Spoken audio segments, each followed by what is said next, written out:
Hello students, this is Saurabh and our today's topic is mass selection. आज हम जानेंगे मास selection क्या होता है, इसमें के स्टेप्स क्या होते हैं, इसमें क्वेश्चन कहाँ से आते हैं हमारे कंपटीशन एग्जाम में। तो सबसे पहले हम देखते हैं मास सिलेक्शन क्या होता है। मास सिलेक्शन एक मेथड है जिससे हम अपनी कोई भी वैरायटी को इम्प्रूव कर सकते हैं। कोई भी अगर हमारे पास वैरायटी है, अगर वो लोकल वैरायटी है, लोकल है, या फिर हमारे पास कोई प्योर लाइन वैरायटी है, प्योर लाइन वैरायटी, तो प्योर लाइन वैरायटी को और प्योरीफाई करने के लिए या फिर लोकल वैरायटी में इम्प्रूवमेंट के लिए हम मास सिलेक्शन का यूज़ करते हैं। ठीक, तो in mass selection a large number of plant of different desirable phenotype. सबसे इंपॉर्टेंट चीज़ फेनोटाइप या फिर कहिए डिजायरेबल फेनोटाइप। हमको अपने डिजायरेबल फेनोटाइप लिए प्लांट सेलेक्ट करने हैं। जैसे कि हो सकता है कि किसी प्लांट का हमको हाइट अच्छा लगता हो, किसी की स्पाइक लेंथ अच्छी लगती हो, किसी स्पाइक्स में नंबर ऑफ ग्रेन्स हमको ऐसे चाहिए, तो इस तरीके के सिमिलर प्लांट को हम सेलेक्ट करेंगे। ठीक, फेनोटिपिकली सिमिलर प्लांट को हम सेलेक्ट करेंगे, उनके सीड्स को हार्वेस्ट और मिक्स करेंगे, जिससे कि हमें एक बाद में नई वैरायटी मिलेगी। तो मास सिलेक्शन का मेन मुद्दा ये हो गया कि हम इसमें क्या करेंगे कि फेनोटिपिकली सिमिलर या फिर फेनोटिपिकली डिजायरेबल प्लांट्स को सेलेक्ट करेंगे, उसको ग्रो कराएंगे, उसके बाद उसके सीड को मिक्स करेंगे हार्वेस्ट करके, और उससे हमें एक नई वैरायटी मिलेगी जो कि यूनिफॉर्म होगी। अब देखिए, mass selection is used for the improvement of local varieties. हमने बताया ना कि मास सिलेक्शन को हम अपने लोकल वेराइटीज़ या फिर अगर कोई हमारे पास प्योर लाइन वैरायटी है तो उसको प्यूरीफाई करने के लिए और लोकल वैरायटी को इम्प्रूव करने के लिए। मे भी ऐसा हो सकता है कि हमारे पास मान लीजिए कोई वैरायटी ए, हम उसको बहुत लॉन्ग टर्म से यूज़ करना है। ठीक, लॉन्ग टर्म से यूज़ कर रहे हैं तो उसके अंदर आ जाएगा कंटामिनेशन हो जाएगा, कंटामिनेशन हो जाएगा। कंटामिनेशन कैसे कॉज हो जाएगा? कंटामिनेशन कॉज हो सकता है आपका मैकेनिकल मिक्सचर की वजह से, मैकेनिकल मिक्सचर की वजह से, म्यूटेशन की वजह से। और अगर हम कोई भी वैरायटी को बहुत लॉन्ग टर्म तक यूज़ करते हैं तो कहीं ना कहीं उसके अंदर हेट्रोजाइगोसिटी आ जाती है, हमारी वो क्रॉप जो है कंटामिनेट हो जाती है।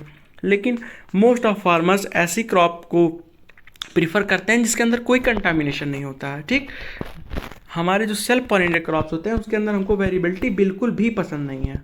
इसीलिए इसको हटाने के लिए हम मास सिलेक्शन का यूज़ करते हैं, जिससे कि हमारी जो क्रॉप्स हैं वो यूनिफॉर्म हो सके, यूनिफॉर्म दिख सके, यूनिफॉर्म ईल्ड हम अटेन कर सके। ठीक, यूनिफॉर्म ईल्ड हम जिससे अटेन कर सकें। तो अब देखिए, अगर हमारे पास कोई वेराइटी है ए, ठीक, अगर हमको उसको प्योरीफाई करना है, इसके अंदर कोई इंप्रूवमेंट लाना है, तो हम वो मास सिलेक्शन के थ्रू ले आएंगे और इसी के थ्रू हम एक नई वैरायटी डेवलप कर पाएंगे जिसकी ईल्ड ज़्यादा होगी, जो ज़्यादा यूनिफॉर्म होगी अपने प्रीवियस वर्जन से।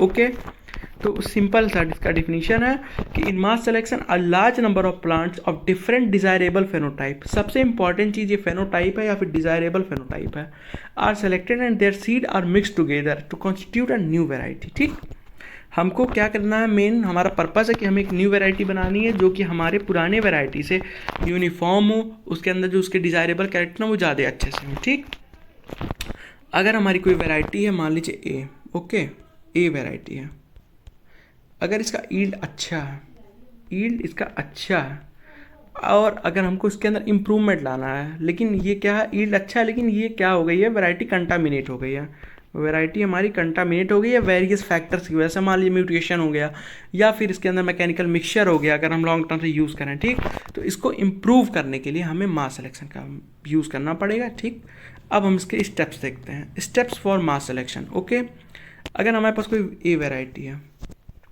इसको हमको इम्प्रूव करना है, तो सबसे पहले हम क्या करेंगे कि फर्स्ट ईयर में हम इसको ग्रो कराएंगे। मास सिलेक्शन मेनली हमारा 6 साल का प्रोसेस है। 6 साल में हमें एक अच्छी नई वैरायटी मिल जाती है जो पहले से इम्प्रूव्ड होती है, पहले से यूनिफॉर्म होती है। ओके, तो हम फर्स्ट ईयर में क्या करते हैं, फर्स्ट ईयर में हम प्लॉट ले लिए, उसके अंदर अपनी क्रॉप को ग्रो करा दिए। उसके बाद हम क्या करेंगे, इसके अंदर सिलेक्शन करेंगे। जैसा कि मास सिलेक्शन इसका नाम ही है, तो उसके अंदर हम धीरे धीरे सिलेक्शन करते हैं। सबसे पहले हम सिलेक्शन करेंगे, selection of phenotypically similar plant with desirable character. सबसे इंपॉर्टेंट चीज़ है desirable character of phenotypically similar plant. तो मान लीजिए हमारे पास कुछ प्लांट्स हैं जिसकी हाइट इतनी है, फिर इतनी, इतनी, इतनी, इतनी, इतनी। ठीक, अब हमको क्या चाहिए कि हमको फेनोटिपिकली सिमिलर प्लांट चाहिए, तो चलिए हम यहाँ पे हाइट चूज़ करते हैं, हमको छोटे प्लांट चाहिए, तो मैं ये चूज़ कर लिया, ये चूज़ कर लिया, ये चूज़ कर लिया। ओके, मैंने ये इतने प्लांट चूज़ कर लिए जिसकी हाइट क्या सेम है। उसके बाद मैं क्या करूँगा, कितने प्लांट चूज़ करूँगा, कम से कम 100 से 1500 तक प्लांट मैं सेलेक्ट करूँगा। ठीक, और उसके बाद उनके सीड को हार्वेस्ट करके मिक्स करूँगा। सबसे इंपॉर्टेंट चीज़ है मिक्सचर ऑफ सीड। देखिए हमारे प्योर लाइन और मास सिलेक्शन में यही डिफरेंस होता है कि हम उसमें प्योर लाइन में सीड को मिक्स नहीं करते हैं, उसको हम अलग अलग करके फिर अलग अलग ग्रो कराते हैं नेक्स्ट ईयर में, ठीक। लेकिन हम मास सिलेक्शन में क्या करते हैं, अपने सीड को हार्वेस्ट करके मिक्स कर देते हैं। Okay, this is the major difference between mass selection and pure line selection. अब देखिए हमारा पहले साल का प्रोसेस क्या था कि फर्स्ट ईयर में हम लोगों ने प्लॉट में अपने ग्रेन को ग्रो कराया, अपने क्रॉप को ग्रो कराया, उसमें में से सेलेक्ट किया phenotypically similar plant with desirable character. Desirable character देख लीजिए क्या हो सकते हैं, लॉन्ग ईयर हेड हो सकता है, हाइट हो सकता है, मोर नंबर ऑफ ग्रेन हो सकता है, स्पाइक्स हो सकता है, और भी बहुत जैसा आपको चाहिए उस तरीके से आप फेनोटिपिकली सिमिलर प्लांट, वो भी डिजायरेबल कैरेक्टर के आप चूज़ करेंगे। हमको चूज़ करना है 100 से 1500 प्लांट, ठीक, और उसके सीड को हार्वेस्ट करके मिक्स करना है। अब आप आ जाइए सेकेंड ईयर में। सेकेंड ईयर में हम क्या करेंगे कि ये देखिए, मान लीजिए मैंने यहाँ पे ये चूज़ किया, ये चूज़ किया, ये चूज़ किया, ये 3 प्लॉट हो गए हमारे ए वैरायटी के, ठीक। अब हम क्या करेंगे, इसका सेकेंड ईयर में इसका हम पीवाईटी कराएंगे। पीवाईटी मतलब प्रिलिमिनरी यील्ड ट्रायल। इसको हम विद इन द जोन कराते हैं। जैसे अगर मान लीजिए हम लखनऊ जोन में कोई वैरायटी नई वैरायटी डेवलप करना चाह रहे हैं, तो उस जोन में जो भी वैरायटी है हमारे पास, ठीक, उससे हम इसका कंपैरिजन करेंगे, तो उसको हम कहेंगे with in the zone trial. अगर हम लखनऊ के अंदर ही करा रहे हैं तो उसको विद इन द जोन कहेंगे, और अगर हम उसके बाहर ऑल ओवर इंडिया में करा रहे हैं तो उसको सीवीटी कहेंगे, या फिर कोऑर्डिनेटेड वेराइटल ट्रायल। तो पहले हम इसको देख लेते हैं, ठीक है।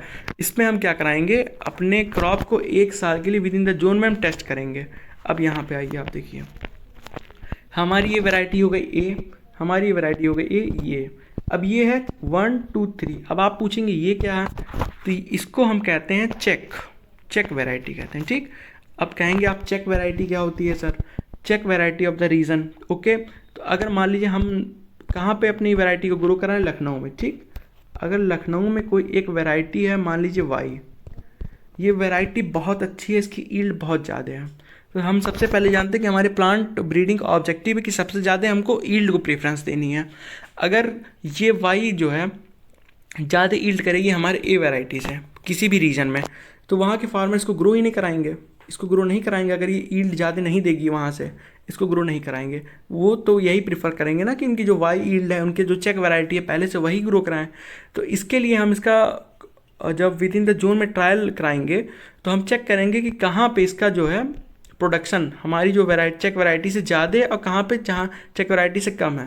तो ये देखिए मान लीजिए यहाँ पे हमारी चेक वैरायटी से ज़्यादा है, हमारे ए वैरायटी का प्रोडक्शन यहाँ पे कम हो गया, यहाँ पे फिर ज़्यादा हो गया, तो हम क्या करेंगे, इसको चूज़ करेंगे, इसको चूज़ नहीं करेंगे और इसको चूज़ करेंगे। ओके, हमारी जहाँ पे कि हमारे ए वैरायटी की जो प्रोडक्शन है या फिर ईल्ड है, जहाँ पे हमारे चेक वैरायटी से ज़्यादा होगी उसको हम चूज़ कर लेंगे, और अगर नहीं ज़्यादा है तो उसको हम रिजेक्ट कर देंगे। सिंपली हम सेकेंड ईयर में ये करेंगे, ठीक। तो मेन पर्पज़ हमारा पीवाईटी का ये है कि हमारा जो कंपैरिजन है ए वैरायटी का चेक वैरायटी के साथ उस रीजन की, ये करेंगे, और जहाँ पे हमको ईल्ड ज़्यादा मिलेगा उसको हम सेलेक्ट कर लेंगे। जैसे कि हम इसको सेलेक्ट कर लेंगे, इसको सेलेक्ट कर लेंगे, और इसको मैं रिजेक्ट कर दूंगा। ओके, अब हम आ जाएंगे थर्ड ईयर में। थर्ड ईयर से फिफ्थ ईयर तक हम कराएंगे, थर्ड ईयर से फिफ्थ ईयर। इसका ड्यूरेशन इंपॉर्टेंट है क्योंकि ये 3 साल से 5 साल तक होता है। इसको सीवीटी कहते हैं, कोऑर्डिनेटेड वेराइटल ट्रायल। ये हम कराएंगे आउटसाइड द जोन। अभी तक देखिए हम लखनऊ जोन के अंदर ही सब करा रहे थे जितना ट्रायल था, लेकिन हम ऑल ओवर इंडिया में, मान लीजिए हम कुछ महाराष्ट्र में करवा दिए हैं, कुछ हम लोग तमिलनाडु में करा दिए हैं, कुछ हम लोग वेस्ट बंगाल में करा दिए हैं। ओके, हम इसका क्या करा रहे हैं, coordinated varietal trial outside the zone, ठीक। अब देखिए इसमें एक चीज़ इंपॉर्टेंट और कॉमन भी है कि हम देखिए पीवाईटी जो है, पीवाईटी में भी हम क्या करा रहे थे कि इसमें इसको चेक के साथ कंपेयर कर रहे थे उस रीजन की, और यहाँ पे भी हम सेम करेंगे कि जो वैरायटी हमारी है, जैसे मान लीजिए जो महाराष्ट्र में हम करा रहे हैं, महाराष्ट्र रीजन में करा रहे हैं, वेस्ट बंगाल रीजन में करा रहे हैं, तमिलनाडु रीजन में करा रहे हैं, तो वहाँ की जो चेक वैरायटी है उसके साथ इसको हम कंपेयर करेंगे। ओके, और इस कंपेरिजन में जहाँ पे हमारी जो वैरायटी है ए, जो हमारी वैरायटी ए जहाँ पे जिस रीजन में ये ज़्यादा ग्रो करेगी, इसका जो ईल्ड है वो ज़्यादा होगा उस रीजन के चेक से, वहाँ पे हम इसको सेलेक्ट कर लेंगे, और जहाँ पे नहीं होगा ज़्यादा वहाँ हम इसको रिजेक्ट कर देंगे। ओके, तो सीवीटी में हम ये कराएंगे कि हम इंडिया के सेवरल लोकेशन पे अपने वैरायटी ए का ग्रो कराएंगे चेक के कंपैरिजन में। ओके, और जहाँ पे अच्छी होगी वहाँ पे हम इसको सेलेक्ट कर लेंगे। उसके बाद आता है सिक्स्थ ईयर। तो मेन आप देखिए पीवीटी हम लोग कराते हैं, पीवाईटी हम लोग कराते हैं 1 साल के लिए, ये आप याद रखिए। और जो सीवीटी होता है वो हमारा 2 से 3 साल होता है। तो हम इसमें मास सिलेक्शन में पीवाईटी कौन से ईयर में करा रहे हैं, हम लोग पीवाईटी करा रहे हैं सेकेंड ईयर में, ठीक। और सीवीटी जो है उसको हम करा रहे हैं थर्ड ईयर से फिफ्थ ईयर तक, ओके। तो मतलब 3 से 5 साल तक हम सीवीटी कराएंगे, सेवरल लोकेशन पे अपने वैरायटी को टेस्ट करेंगे। और पीवीटी जिसमें प्रिलिमिनरी यील्ड ट्रायल होता है, जिसको इनिशियल इवैल्यूएशन टेस्ट भी कहते हैं या फिर इनिशियल इवैल्यूएशन ट्रायल भी कहते हैं, उसको हम सेकेंड ईयर में कराएंगे सिर्फ 1 साल के लिए। अब देखिए, मान लीजिए हमने इस वैरायटी को जहाँ करवाया महाराष्ट्र में करवाया, महाराष्ट्र की जो चेक है उससे ज़्यादा इसकी जो है यील्ड है, ए की जो यील्ड है वो ज़्यादा है महाराष्ट्र की चेक से।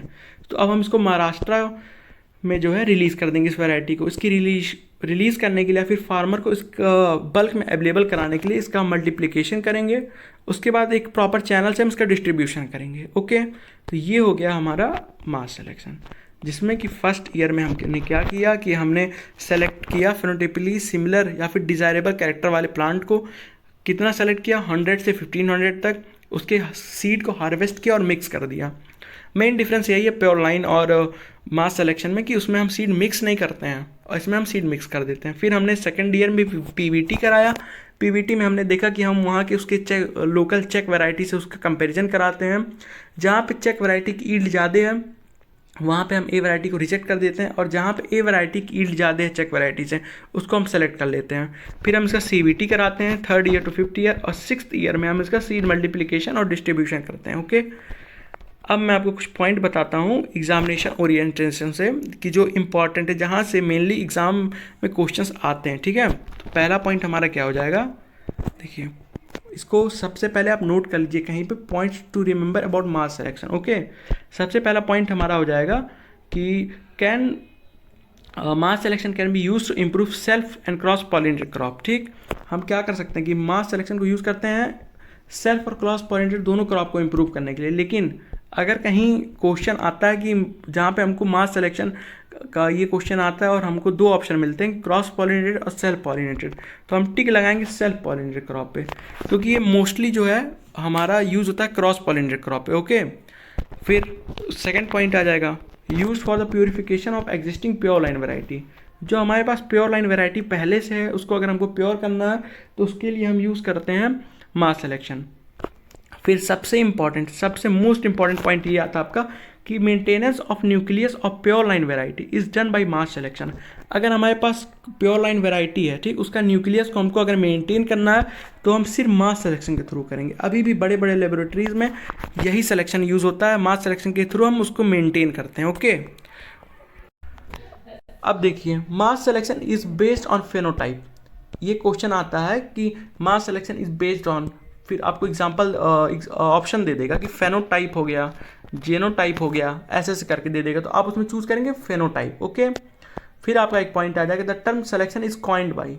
ये बहुत बेसिक चीज़ है अभी, लेकिन बेसिक चीज़ है लेकिन बहुत लोगों को पता नहीं रहती है, ठीक है। तो the term selection is coined by Darwin, Charles Darwin के द्वारा जो है सिलेक्शन टर्म कॉइन किया गया था, ओके।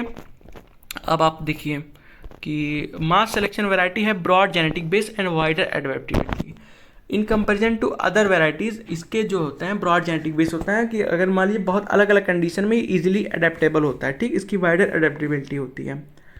अब मैं आपको एक बोनस पॉइंट देता हूँ, ओके। आप इसके बारे में मे भी जानते हो, कुछ लोग मे भी ना जानते हो। एक होता है स्ट्रेटिफाइड मास सिलेक्शन। स्ट्रेटिफाइड मास सिलेक्शन को हम ग्रिड सिलेक्शन भी कहते हैं या फिर grid method of mass selection कहते हैं, और इसको यूनिट सिलेक्शन भी कहते हैं, ओके। इसमें हम मेनली क्या करते हैं, देखिए इसमें हम मेनली करते ये हैं कि 40 to 50 प्लांट चूज़ करते हैं, ठीक है। 40 to 50 प्लांट चूज़ करते हैं पर प्लॉट से। हम क्या करेंगे, इसमें हम मेनली करेंगे ये कि हम इसमें 40 to 50, ठीक है, 40 to 50 प्लांट सेलेक्ट करेंगे पर प्लॉट, और सेम नंबर ऑफ जो है प्लांट सेलेक्ट करेंगे सारे प्लॉट्स में। हमारे पास छोटे छोटे प्लॉट्स होते हैं, इसमें तक हम बड़े प्लॉट्स ले लेते हैं। हमारे पास सपोज करिए कि हमारे पास छोटे छोटे प्लॉट्स हैं, छोटे छोटे प्लॉट्स हैं, ठीक। इसमें हमारी क्रॉप्स लगी हुई हैं। अब इसमें वैसे हम पर प्लॉट में से 40 to 50 प्लांट सेलेक्ट करेंगे। इसको हम सेलेक्ट कर लिए। इसके जो सीड्स होते हैं, ठीक है, इसके सीड्स जो होते हैं वो बल्क में हार्वेस्ट होंगे और मिक्स किए जाएंगे, बल्क में हार्वेस्ट होंगे, bulk harvest and mixed. And mix. इसके जो हमारे जो मतलब देखिए मेनली है कि इसके अंदर 40 to 50 प्लांट हम सेलेक्ट करेंगे पर प्लॉट से, और जितने भी प्लॉट्स हैं सब में सेम नंबर ऑफ प्लांट को हम सेलेक्ट करेंगे, उसके सीड को हम बल्क में हार्वेस्ट करके मिक्स करेंगे। और स्मॉल प्लॉट्स हम इसलिए चूज़ करते हैं, स्मॉल प्लॉट्स हम इसलिए चूज़ करते हैं कि हमारे जो इन्वायरमेंटल वेरिएशन है वो कम हो सके, उसको मिनिमाइज़ किया जा सके। फिर देखिए एक पॉइंट आपसे क्वेश्चन में पूछ सकता है ये चीज़ कि इसका नेम क्या है, अदर नेम क्या है, तो उसका other name grid method of mass selection, grid method of mass selection या फिर यूनिट सिलेक्शन। ओके, फिर आ जाएगा हमारा एक पॉइंट और कि this method was followed to improve maize crop. हम इस मेथड का यूज़ करते हैं मेज क्रॉप की इम्प्रूवमेंट के लिए। ओके, तो स्ट्रेटिफाइड मास सिलेक्शन हम यूज़ करते हैं मेज क्रॉप की इम्प्रूवमेंट के लिए। ओके, आई होप कि आपको मास सिलेक्शन क्लियर हो गया होगा। मास सिलेक्शन क्या होता है, कैसे होता है, इसके प्रोसीजर, स्टेप्स क्या हैं, ये कितने साल का प्रोसेस होता है, और इसमें जो मेन टर्म है या फिर मेन पॉइंट जिनमें एग्ज़ाम में क्वेश्चंस आते हैं वो भी आपको मैंने बता दिया। So thank you.